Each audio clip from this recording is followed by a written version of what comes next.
Por ambiente entendemos a todas las condiciones que afectan al crecimiento de un cultivo. Esto es el suelo, el clima y el manejo que le damos a ese cultivo. Y particularmente en el cultivo de maíz es muy importante el ambiente que se da alrededor del periodo crítico, que es ese periodo donde se determina el rendimiento, donde se define el número de grano, que va alrededor de la floración, unos 15 días antes, unos 15 días después de la floración femenina, que es cuando aparecen las barbas del maíz. Ese periodo se denomina periodo crítico y el ambiente en ese periodo es decisivo en el rendimiento que se va a obtener.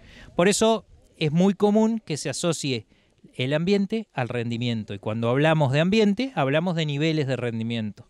Así podemos decir que hay ambientes de 5.000 kilos, ambientes de 6.000 kilos, de 8.000 kilos o de 14.000 kilos. Particularmente en esta campaña tenemos un ambiente de altos rendimientos, y la campaña anterior, que toda la tenemos muy fresca, fue un ambiente de bajos rendimientos, aun cuando nos ubiquemos en el mismo campo como este donde estamos haciendo hoy la jornada. Cada ciclo es un ambiente diferente, aún en un mismo lote y con un mismo manejo y con un mismo productor. ¿Qué información tenés que tener como productor cuando vas a ir tomando la decisión de qué materiales vas a utilizar durante esta campaña? Bueno, el productor normalmente conoce el lote con el que trabaja, sabe a lo que puede aspirar en términos de rendimiento y en definitiva conoce el ambiente en el que está trabajando. Y para cada uno de estos ambientes hay un manejo particular del cultivo de maíz.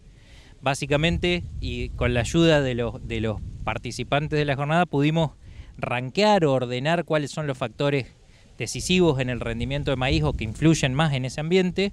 Todos coincidieron que el principal es el agua, lo cual en esta campaña no fue una limitante, pero en la mayoría de las campañas sí. El segundo es la nutrición, particularmente con nitrógeno, aunque algo de fósforo en nuestra provincia también es importante remarcar que es un nutriente importante. Luego el resto de las variables que normalmente se suelen asociar al manejo, como la densidad y el espaciamiento entre hileras. Y en tercer lugar, todos coincidieron que cada vez con mayor preponderancia aparecen las malezas. Por lo tanto, cuando nosotros tenemos un determinado ambiente y sabemos a qué rendimiento aspiramos, tenemos que manejar el cultivo para ese ambiente. Y para cada ambiente hay una densidad de plantas óptima. Bueno, ¿hay costumbre de analizar el suelo? ¿Es bueno tener ese dato antes de iniciar la campaña?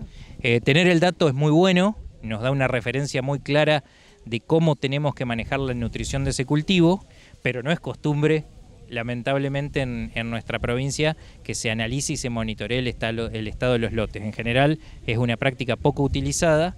Y una baja inversión. Y con una muy baja inversión que permite tener una información clave para decidir el ambiente que le vamos a ofrecer al cultivo, porque si nosotros mejoramos la nutrición, mejoramos el ambiente.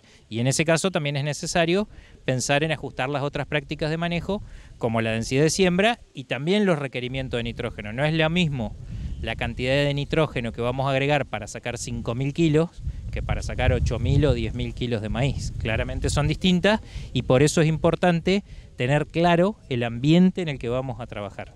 Bueno, hablemos de la densidad de siembra. ¿Qué es lo que se sugiere? Acá, bueno, hay ensayos con distintos materiales y distintas densidades.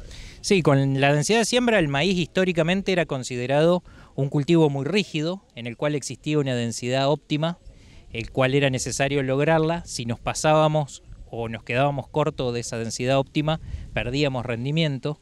Hoy la mayoría de los materiales de las empresas de punta, más que una densidad óptima, tienen un rango de densidades óptimas, donde hay un rango de densidades donde el rendimiento no varía. Dentro de ese rango de densidades, uno podría aspirar a ubicarse en los rangos más bajos, de manera de hacer una inversión menor en semillas y poder utilizar parte de esos recursos en mejorar el ambiente del lote, como sería mejorar la nutrición o el control de maleza.